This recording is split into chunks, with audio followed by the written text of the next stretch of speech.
It all started as a routine house fire in an Ohio neighborhood. Smoke rose quietly from a home on Trails End Drive, tucked away in a place where nothing bad ever seems to happen. But when firefighters made their way inside the house, they found something horrifying. Thomas and Angela Strussion weren't victims of a fire. They had been violently murdered long before the fire even started. Someone entered their home that morning, took their lives, and then tried to erase the truth by fire. Today, we're going to talk about what happened that morning, some very shocking revelations in this case, and how a case that devastated an entire community slowly led to one man now accused of carrying out a calculated double murder.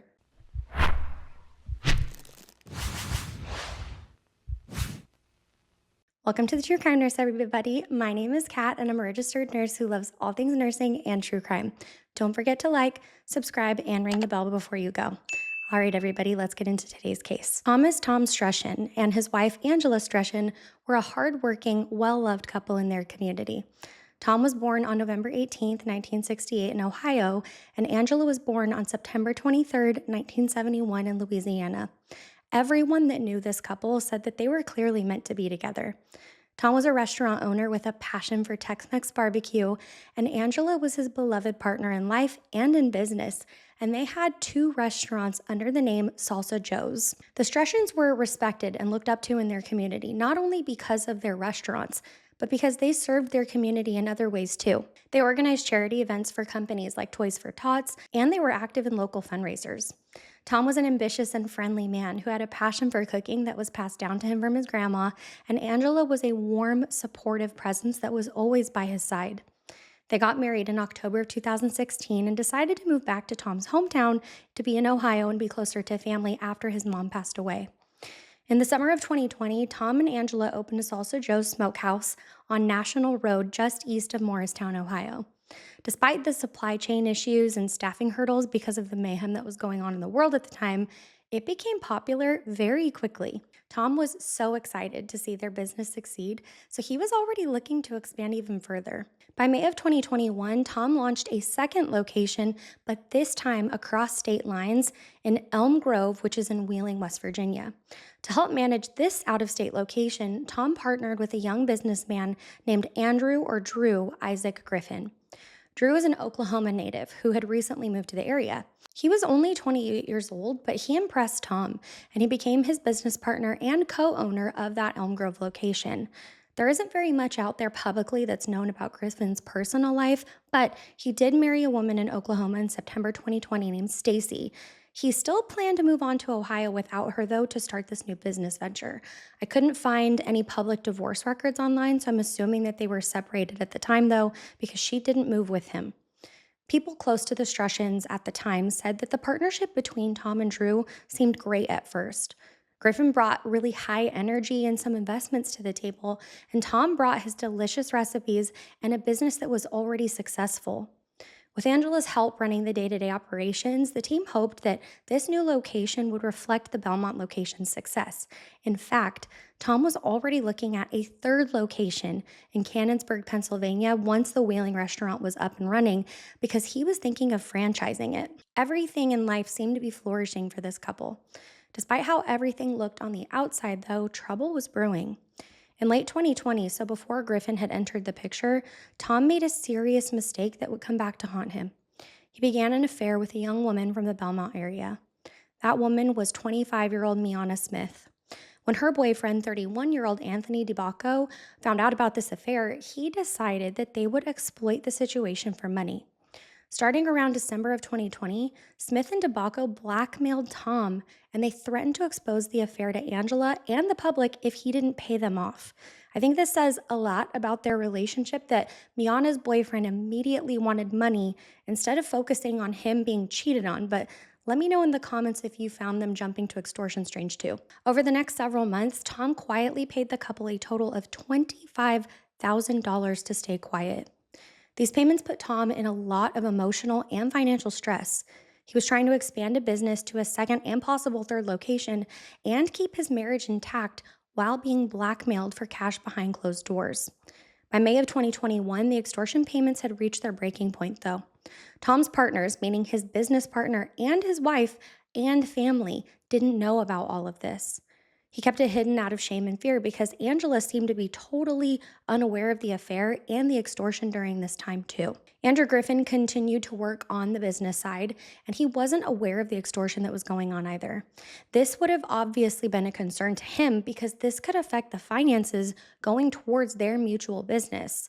Griffin was busy helping launch the Wheeling location of Salsa Joe's, and he seemed really excited about it on social media too because he posted about it all the time.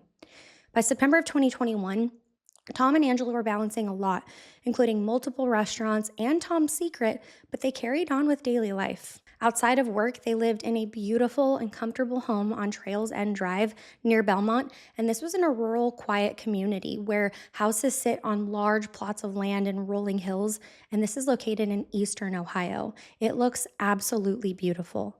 No one could have imagined the horror that was about to strike in that beautiful place, though. On Monday, September 20th, Tom and Angela spent a quiet evening at home on Trails End Drive. Their house was located about 10 minutes outside of Belmont, and this neighborhood was a dead-end lane with only a handful of homes there. All of the neighbors knew each other, and unexpected visitors seemed to be pretty rare, so when something out of the norm took place, it drew attention quickly. The Strussion's home was a single-story house with a beautifully kept yard, and it was pretty far apart from the nearest neighbors. In the darkness of that September night and morning, the Strussion home became the scene of a brutal and violent crime. Sometime that morning, somebody arrived at the Strussion's property on Trails End Drive, and detectives believe that they actually used a motorcycle as their mode of transportation to the scene. This would have given the attacker a sneakier approach than a car would have. At some point, they gained entry into the Strussion home, and they were armed. Moving through the dark house, the perpetrator made his way towards the master bedroom where Tom and Angela were sound asleep. The Strussions would have been caught completely off guard by an assailant in their home at that hour. In the privacy of their bedroom, a confrontation unfolded that would turn deadly in an instant. Gunshots rang out in the room as the intruder opened fire on the couple at close range. We don't know whether Tom was shot first or Angela, or if either of them even had a chance to react. This attack was so sudden and merciless. Both Tom and Angela suffered fatal gunshot wounds, but the horror didn't end there with the Strussions that day. Disturbingly, the killer also targeted all of the family's pets. Belmont County investigators confirmed that they found 3 animals deceased from gunshot wounds as well. Whether out of cold-blooded cruelty or to keep the dogs from barking, this added another layer of brutality to this crime. The cozy bedroom that was supposed to be a place of safety had become a blood-spattered crime scene. An entire family and community had been changed forever in just an instant. With the victims gone, the attacker decided that they needed to cover their tracks before leaving. They knew that firing a gun and murdering 2 people and their animals would leave an abundant amount of evidence, so to try to destroy it and confuse the investigators, the perpetrator decided to set the house on fire. Flames began to consume the bed, furniture, and belongings, producing thick black smoke, and the killer had to move quickly now because the fire could get out of control at any moment. They escaped the scene and raced back to their parked motorcycle, then sped away from Trails End Drive before anyone fully realized what actually happened that morning. Shortly after the assailant escaped, the fire continued to engulf the house. Flames and smoke spread through the bedroom, and around 7 in the morning, someone in the neighborhood noticed smoke billowing from the Strussion home. A 911 call was placed, and the local fire department was dispatched by 7:03 a.m. to respond to the fire at Trails End Drive. When they arrived, they found smoke coming from the home, but fortunately, the fire had not fully taken over the entire house yet. The Belmont fire chief actually said that the blaze was contained before the house was completely destroyed, luckily. Their quick response was a huge help for the murder investigation because it preserved the evidence that might otherwise have been turned to ash. As firefighters pushed through the house through the swirling smoke and they began to put out the fire, they made a heartbreaking discovery. In the charred remains of the master bedroom, they found the lifeless bodies of Tom and Angela Strussion. The couple was beyond any help, and they were both clearly deceased from catastrophic injuries, but not by fire. They initially thought that maybe it was from the smoke or fire, but then signs immediately pointed to foul play. Even to firefighters, certain injuries would have been visible that were not consistent with a fire death, like a wound. The Strussions had both clearly had gunshot wounds. The firefighters worked quickly and did what they could to extinguish the remaining hotspots and ventilating the smoke, but now the scene was a potential homicide case. They contacted law enforcement right away, and Belmont County Sheriff's deputies and detectives immediately rushed to the location. This routine fire had now become a full fledged crime scene investigation, and the authorities needed to begin the whole process of unraveling what happened inside this home that morning. Within just a couple of hours, the Strussion home was swarming with law enforcement officers, investigators, and emergency response teams. Inside that charred bedroom, investigators found clear signs that the fire was set intentionally, but those exact details, unfortunately, haven't been shared publicly, and you'll understand why here shortly. Burn patterns on the floor and furniture, as well as any chemical residue, were documented to determine if an accelerant was used, so we obviously know that one of those were found for them to make that determination. As the crime scene was processed, some other critical evidence came to light. Every recovered casing or bullet was photographed, logged, and preserved for forensic analysis, and the bullets that struck Tom and Angela, if they didn't exit the bodies, would be recovered during their autopsies. The positions and condition of the bodies were documented, and both victims were found in the bedroom, which we know, and we also know that they were discovered lying in their beds. This means that they were still lying down or getting up to confront their intruder in an ambush-style attack. That is heartbreaking. The investigators also confirmed the bodies of the Strussion's pets, and this weighed heavily on everyone that was involved. Let me know if you agree that he may have killed the animals to keep them quiet, but it also crossed my mind that the perpetrator knew he would set the house on fire, so I kind of wondered if maybe he killed them for another reason. I don't want to say what I was thinking just yet because I want to see if any of you guys were thinking the same thing that I was, but let me know down below what your thoughts are. No matter what the reason is, though, the killer in this case is beyond evil and sick in the head. The fact that the killer would execute the family's animals is just as heartbreaking as it is telling of what the perpetrator was thinking that day. Sheriff David Lucas held a press conference on September 22nd, so the day after the murders, to tell the public what happened here. He sadly announced the deaths of Tom and Angela, and he said that they were being investigated as a double homicide, and he said, "We are not going to stop until we find out exactly what happened," emphasizing that his detective division and state partners were working together non-stop on this case. He mentioned that the autopsies were being performed on Wednesday and Thursday by the county coroner's office, but that they would not release any information regarding the manner of deaths. Of course, the reporters pressed on for more information, but he explained that withholding specifics was necessary to avoid giving any information to potential suspects with knowledge that only the killer would know. We see this a lot in the true crime world, and unfortunately in today's case that does impact some of the knowledge that we have. Tom and Angela's family and friends were shocked and devastated by the sudden loss of their family. Tributes poured in all over social media, and the community mourned losing this beloved couple. Family members, despite their grief, worked with the investigators to provide any information that might be relevant or helpful to the investigators. Within days, an unusual and shocking lead emerged from this cooperation. The secret that Tom had been hiding all this time about being blackmailed came to light. While investigators dug through the Strussion's finances, emails, calls, and texts, detectives uncovered evidence of the blackmail scheme and realized that this was all happening pretty close to his death. This was a major twist.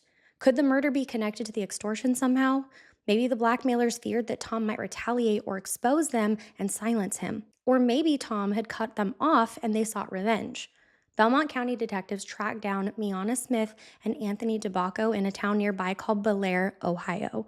Less than a week after the murders, Smith and DeBacco were arrested and charged with felony extortion in connection to the $25,000 that they had taken from Tom.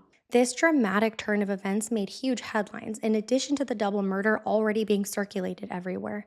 Strangely, as investigators interrogated Smith and DeBacco, an even clearer picture emerged. Both suspects denied any role in the murders, and evidence did not place them on the scene. In fact, it came out that they had last extorted money from Tom in May of 2021 and had had no contact with him leading up to the murders, so the timeline wasn't what it seemed. Smith and DeBacco were eliminated as suspects in this murder case. This was a huge surprise to the investigators. Smith and DeBacco eventually pleaded guilty to extortion, and in early 2022, they were both sentenced to 3 years in prison. Are any of you as surprised by this as I was? It seemed like they were dismissed pretty quickly as suspects in this case, but if it wasn't them, then who else was capable of doing this to Tom and Angela, and more importantly, why? Detectives interviewed hundreds of people, including family, friends, community members, neighbors, and anyone else who might have insight or any kind of tip because they were literally starting from scratch now. They collected tons of evidence and examined everything that they could, not just from the crime scene, but also digital evidence like phone records, financial transactions, and surveillance footage from around the area, too. The Belmont County Sheriff's Office even got help from state and federal agencies. The FBI also added the Strussion double homicide to its VICAP, or Violent Criminal Apprehension Program database, and it circulated a flyer seeking more information. Forensic testing was being done on everything that they collected on the scene, but the progress was really slow and testing was going to take a long time.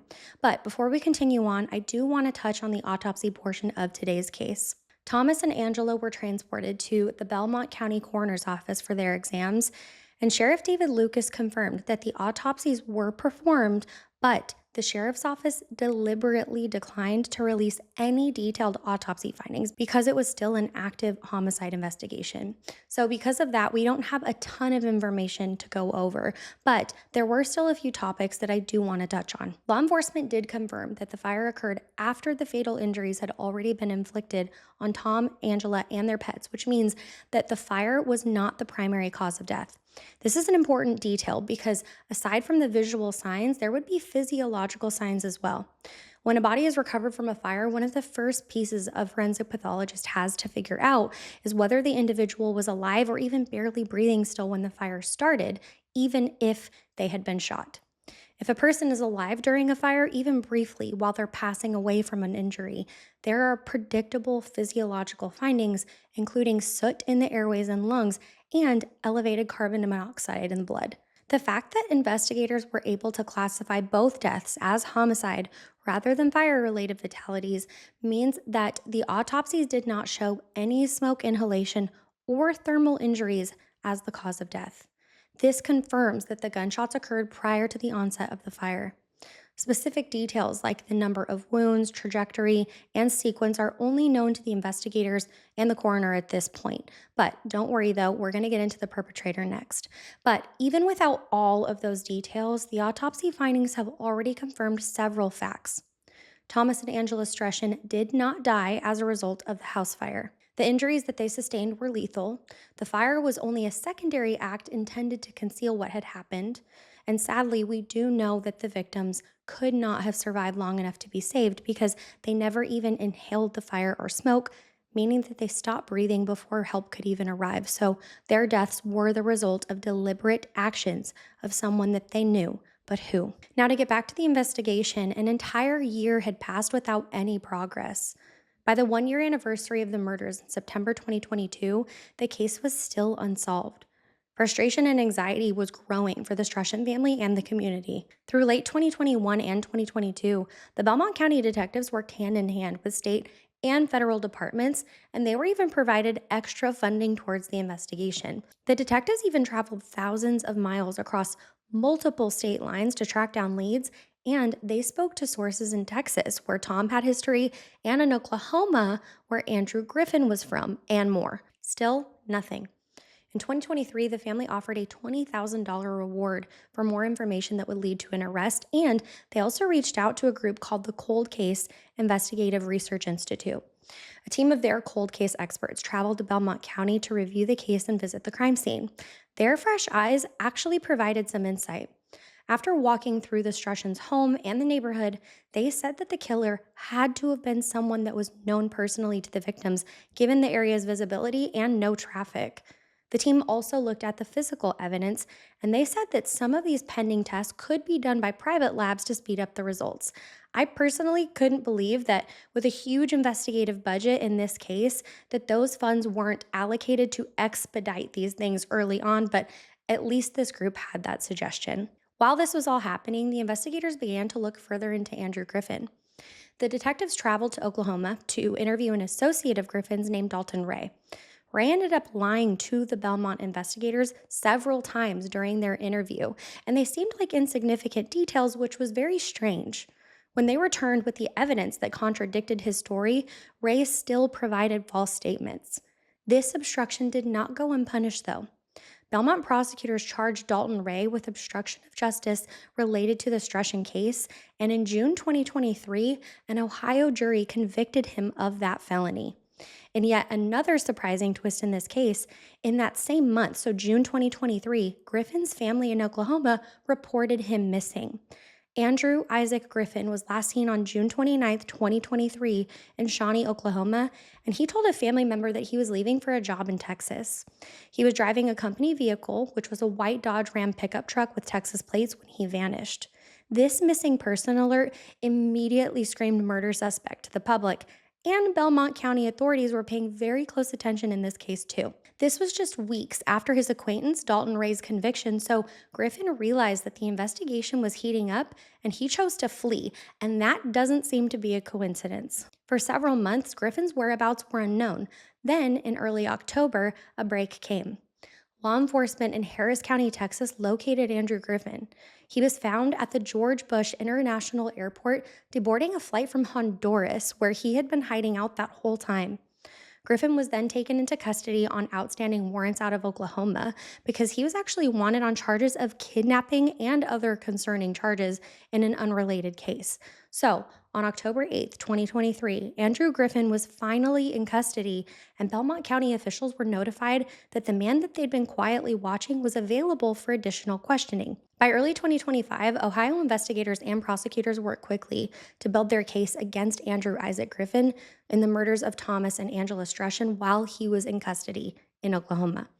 They looked at the forensic evidence, phone records, and circumstantial proof as well, like his odd behavior. In February 2025, a Belmont County grand jury returned an indictment against Griffin, including 12 counts of aggravated murder, along with aggravated arson and burglary. The multiple murder counts covered different legal theories under Ohio law, if you're confused about that like I was. Authorities delayed announcing the indictment because they discovered that he fled to Hawaii as they were piecing everything together. But don't worry, because he was arrested for these new charges on February 18th, 2025, inside of a Home Depot in Hilo, Hawaii. He was taken into custody and extradited back to Ohio, and on March 18th, 2025, Griffin was finally arraigned in a Belmont County court. He pled not guilty to all charges, and he was held without bail. Prosecutors made it clear that he faced the possibility of the death penalty or life in prison, along with significant prison time for the non-capital charges too. Despite an active gag order that had kept a lot of reasons why he was indicted private, it did come out that cell phone data placed Griffin near the Strussion home at the time of the murders. This was a huge finding. One significant piece that I hope to see come out of this trial will be motive.